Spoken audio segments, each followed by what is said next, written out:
Welcome to Epic Recovery, where we embark on the transformative journey of self-discovery and personal growth. Join us as we unlock the secrets to genuine recovery, embracing our infinite possibilities, and forging an extraordinary life filled with purpose and profound meaning. Epic Recovery starts now.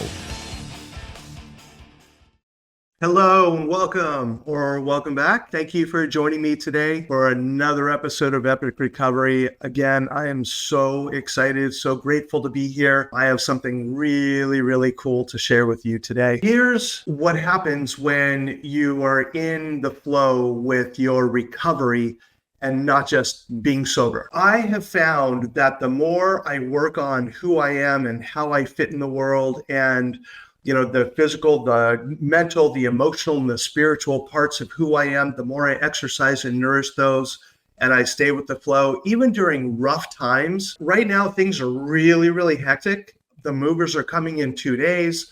My car has already been taken by the transport company. There are so many moving pieces and things going on, and taking care of my dog, taking care of myself, realizing how am I going to do things once the movers are taking everything away. And there's a lot going on. And for the most part, I'm pretty chill with the way things are going. I think I'm actually doing a really good job of managing everything. I have my moments of freak out, absolutely.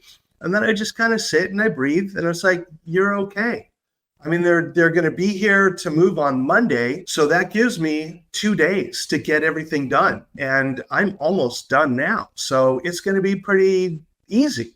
So again, when I talk to myself with a kind voice, my best friend voice, it's like, dude, it's going to be all right. You got it all handled. And then the other, well, what about this? And what about that? And I don't, then the chatter starts, and then I just have to calm it down. And it takes practice to do that. But after you get it down, man, it just makes all the difference in the world. The other day, I was talking to a friend of mine. He's not in recovery. And I was telling him about this show, Epic Recovery. And he said, well, what is it about?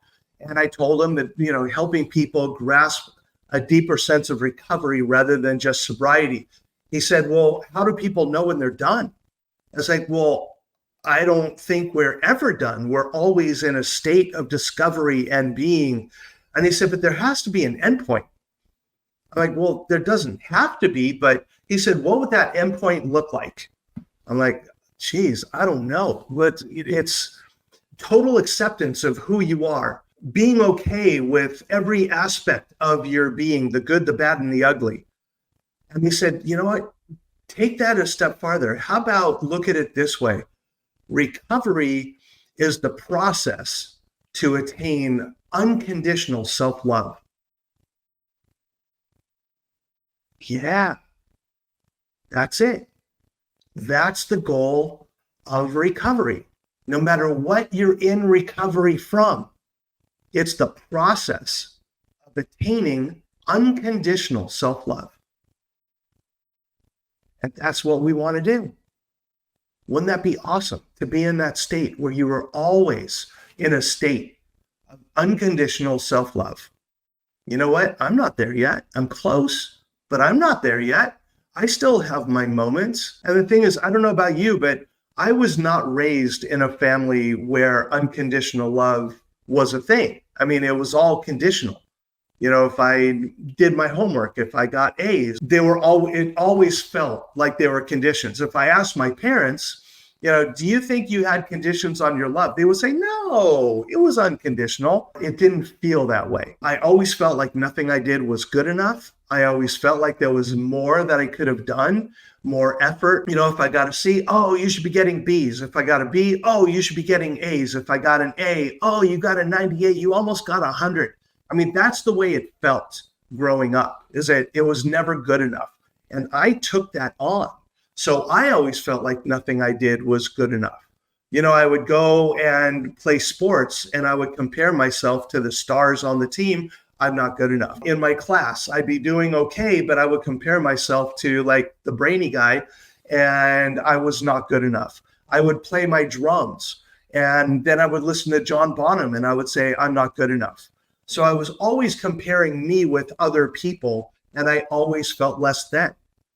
So when I got into recovery, getting rid of those voices and getting rid of that comparison to other people was really tough because I was conditioned to compare to others and feel less than. And it was really, really hard to break that pattern. And it just took practice, just like learning the drums or learning to play baseball. Practice, the reason we practice 10 times more than actually playing in the game is because practice helps us to become better when we are in the performance. I would practice my drums every day, and then I'd go have a lesson with my teacher, and she would see how I was doing and how I was progressing.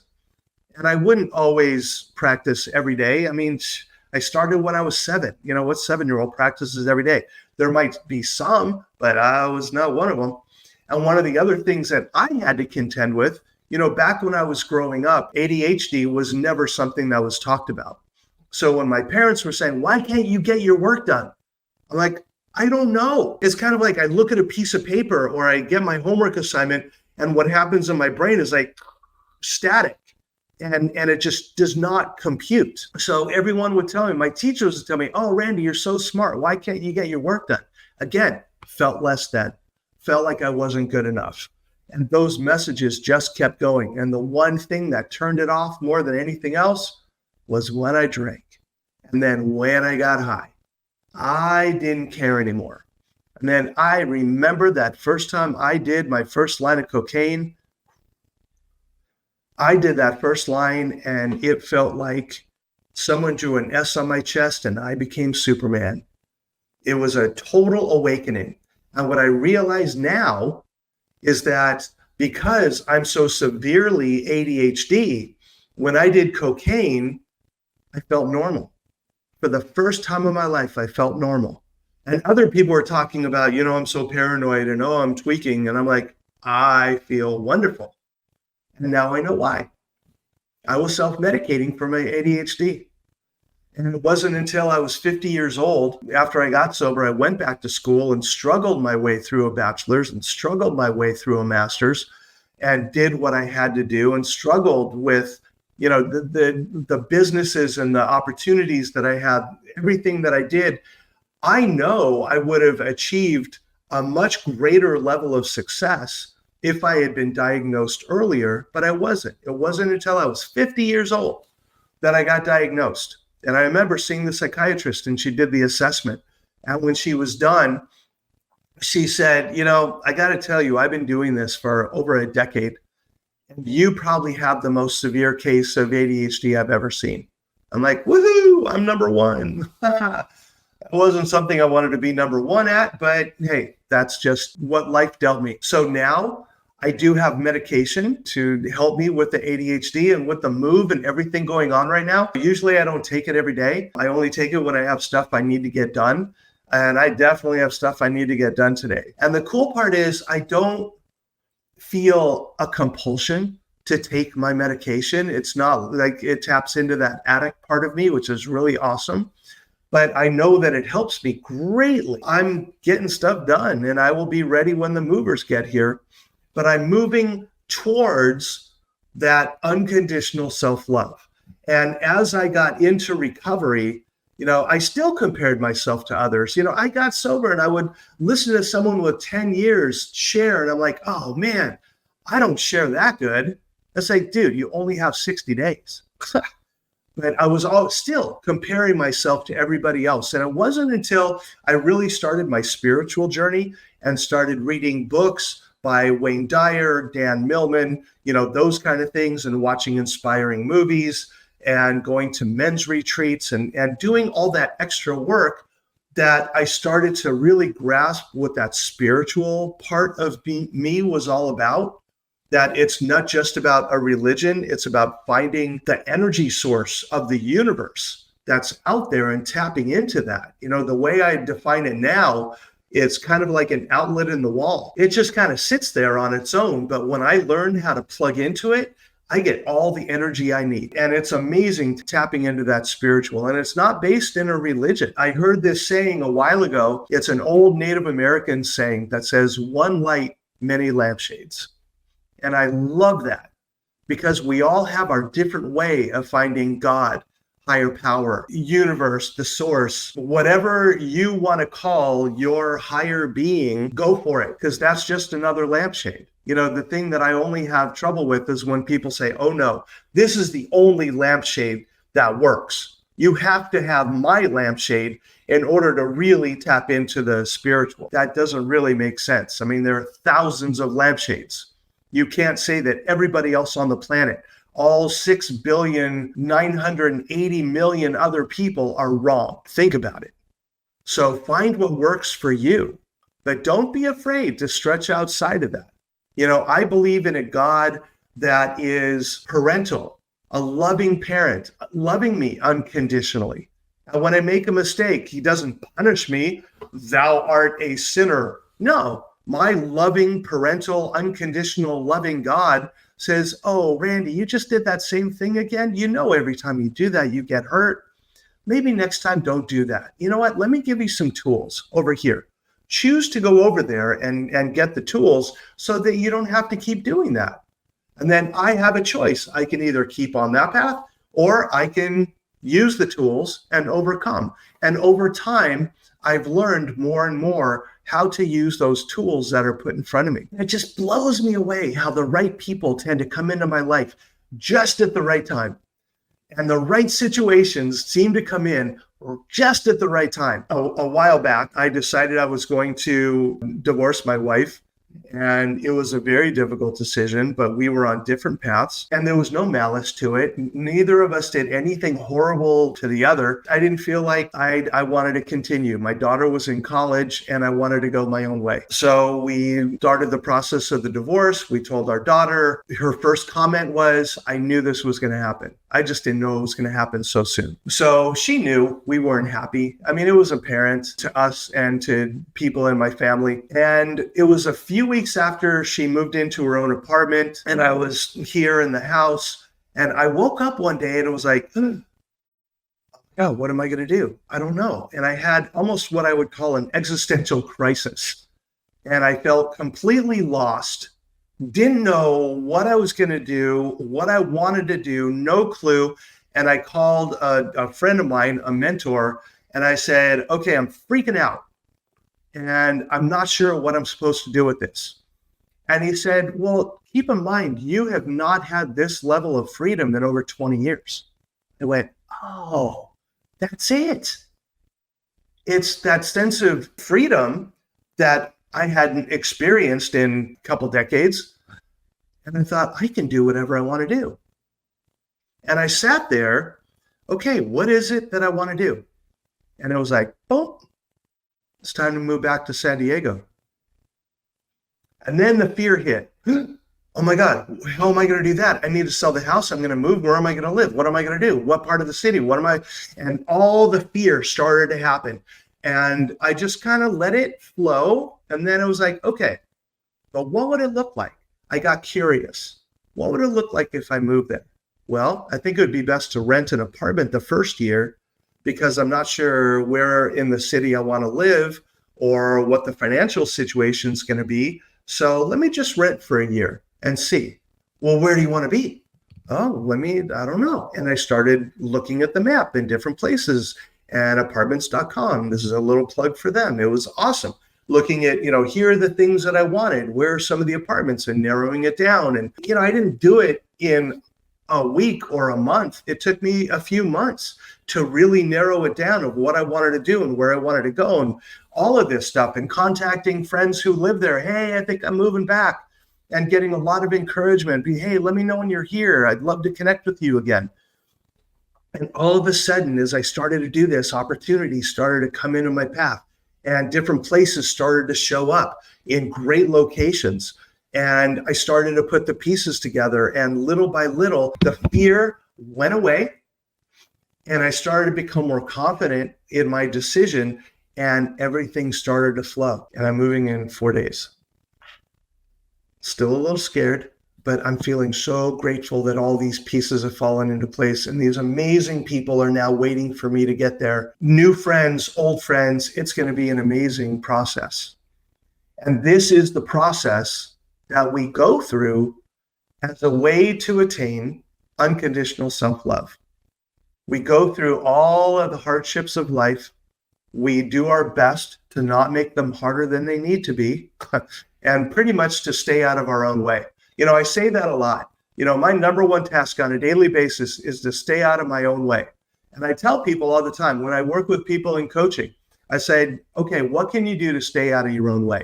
And then we talk about what that's going to look like and what that's going to be. And it's kind of cool to identify obstacles before we actually get to them. Wouldn't that be cool? You know what? A story just popped into my head, and I want to share this with you because this is something that we tend to do. And this is something, as we clear this away, this is a way to get closer to attaining that unconditional self-love. And this is the story of life in 4 chapters. Chapter 1, I'm walking down the street.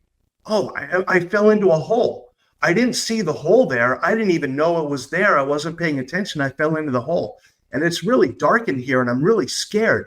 And I have no idea how I'm going to get out. And I'm sad, and I cry for a while, and I'm fearful, and I don't know how I'm going to get out. And all of a sudden, I start to work on how I'm going to get out. And it takes me a while, but I finally get out of the hole, and I continue on my path. That's chapter 1. Chapter 2, I'm walking down the street. I see the hole. I fall in anyway. And I'm sad, and I'm scared, and I can't believe I found myself in the same situation. And it doesn't take me as long to get out, but it's still a struggle to get out of the hole. Chapter 3, I'm walking down the street. I see the hole. I walk around the hole. Chapter 4, I walk down a different street. There's the guidelines. That's how to do it. And what I watch a lot of people do, and I was guilty of this too. Chapter 2, chapter 2, chapter 2, chapter 2. And then by the guidance of mentors and sponsors and friends and higher power, I moved on to chapter 3. And every now and then, I would end up back at chapter 2. And then I go to chapter 3. But chapter 2 wasn't as long when I knew and experienced chapter 3. And now I finally get to the point where I'm on chapter 4 for a lot of my life. I live my life so differently now than I did 5 years ago, 10 years ago, definitely 20 or 30 years ago. For those of you, if this is your first time tuning in, back in May, I celebrated 40 years of continuous sobriety. Feeling very grateful. Life has been amazing, and I've been on this path for 4 decades now. And I've worked really, really hard to get where I am today, but still life is not perfect. I still make mistakes. I still fumble around on a regular basis and end up back in that hole, but it doesn't take me as long. And I get back to chapter 3 and chapter 4 that much faster. The goal here on your path to attaining unconditional self-love is to give yourself grace and be patient with yourself, just as you would be patient with a child. Be patient and loving. Little by little, you're going to start to attain more. And it's not like you just flip a switch and it's on. It takes a long time. I hope for you it doesn't take as long as it's taking me. I hope you do it in 10 years. That would be awesome. Because again, there's no comparison. I'm not saying, oh, you did it in 10 and it's taking me over 40. Oh, you think you're... No. Good for you. I no longer am threatened by other people's success. I don't have to do that. I don't see other people's success. And I was like, oh, he thinks he's so special. Oh, she thinks she's... I don't do that anymore. I don't have to. I don't compare me with anybody else. I compare me with me. And am I a better person today than I was last year? Yes. I can honestly say that. And journaling helps. Oh, journaling is a beautiful tool. And therapy or coaching, getting outside of yourself and getting that other opinion really, really helps. And if I can help, let me know. I would love to do that. If you think my book might be useful to you in helping to raise self-esteem and feeling better about who you are, check out my book. It's on Amazon, Becoming Your Own BFF. If you think coaching would be useful and you kind of like my vibe and my message, would love to work with you. In a couple weeks, not right now. I'm not taking on new clients right now with the move and all that. It wouldn't be fair to you and it wouldn't be fair to me. I wouldn't be able to give you 100%. And when I take on a client, I want to be able to give them 100%. Let me know what I can do to support you, help you out. I love getting emails from people who are listening to my shows. Love to get feedback. So feel free to do that. Leave a comment. If you're watching this on YouTube, please subscribe. I love subscribers. I love the comments that I'm reading so far. So feel free to do that some more. I want to know what I can do to be more of service to you. I'm going to end this and get back to my packing. Thank you for tuning in. I really, really appreciate it. And look for guidance out there. The signposts are there if you choose to look at them. And let's all work towards helping each other attain unconditional self-love. So I wish you all the best, and I will see you again here next week. Take care. Thank you for joining us on Epic Recovery. Remember, every obstacle you overcome is a testament to your heroic spirit. Conquer your fears, unlock your potential, and write the epic tale of your life's journey. Until next time, keep exploring, keep growing, and keep striving for the extraordinary.